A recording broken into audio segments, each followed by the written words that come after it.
Hi, my name is Heather from Strings and Threads. In my last video, I showed you how to do the classic crochet picot border, as you can see here. But if you want more variety, this tutorial is for you. Today, I'm going to show you 4 different picot crochet edges, all made using the same basic idea with small changes that give you different looks. Picot borders are great for blankets, dishcloths, baby items, scarves, shawls, and garments when you want a decorative edge that's still lightweight. I'm using one square and changing the picot style on each side so you can easily compare them and decide which one works best for your project. For the classic picot edge, we would chain 3. If you're interested in seeing how we do that one, please refer to my video. If I can, I will link it up here. If not, it'll be linked in my description. But we are going to do the variation of a medium picot edge. And for this next edge, we're going to use the same steps, but increase the chain. So we will chain 4. 1, 2, 3, 4. And then slip stitch back into the same single crochet. And you can see this is a little bit taller. So then we would skip a stitch, single crochet into the next stitch, chain 4, and then slip stitch back into that same stitch that you just chained from. Skip a stitch, single crochet, chain 4, and then slip stitch back into that same space. I'm going to go all the way across to show you how that looks, but this gives you a small visual here of how this will turn out. All right, here's how the medium picot edge looks on this side. I'm going to come around to this side. These are for examples only, so I'm not going to do corners. If you wanted to do a corner, you would put 2 of the picot edgings in the corner stitch. So one would so it would bring it around the side. But for the sake of this showing, I'm not going to do clear corners.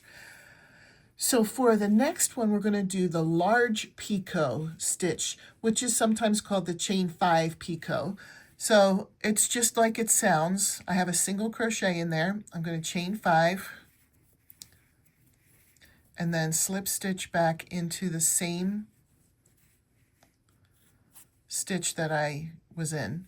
Skip a stitch, single crochet, chain 5, slip stitch right back into that same stitch. I'll show you one more. Skip a stitch, single crochet, chain 5, and then slip stitch back into that same stitch.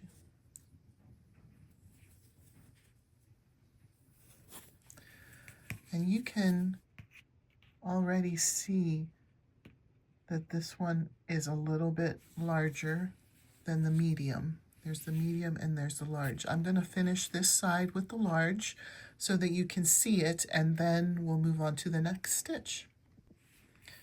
Here's what we have so far. Here's the medium picot edge. Here's the large picot edge. The next picot edge we're going to do is called anchored or fixed picot. And what we do here is, I already have the single crochet. I'm going to chain 3. And instead of slip stitching back into the same stitch, we slip stitch into the next stitch.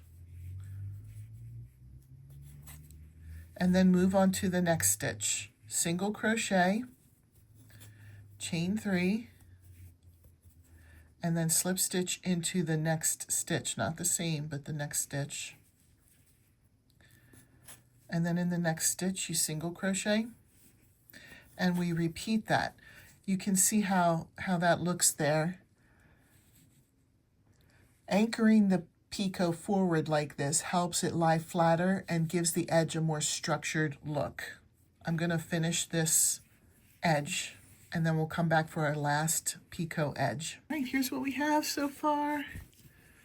The medium or 4-chain picot edge, the large or the 5-chain picot edge. This is the anchored picot edge. You can see how nicely that lays. And the last thing that we're going to do, the last picot edge we're going to learn in this video is called the double picot. And it's kind of exactly like it sounds. I have a single crochet in, I'm going to chain 3, then slip stitch into the same stitch I was working in, chain 3 again, slip stitch into that same stitch again, skip a stitch, single crochet,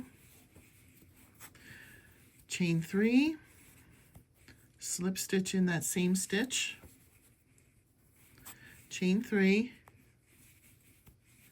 slip stitch into the same stitch, and then skip a stitch and single crochet. I'm going to show you here after I do this one. Chain 3, slip stitch into the same stitch,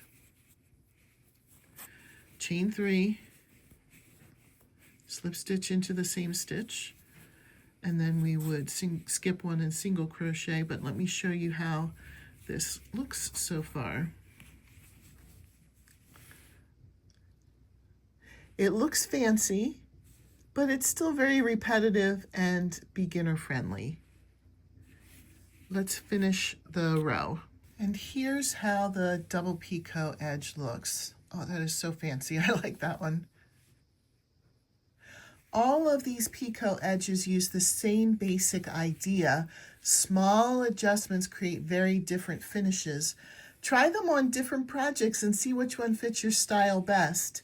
If you enjoy learning different crochet borders, be sure to check out my crochet border playlist for more edging tutorials. Thanks for watching today.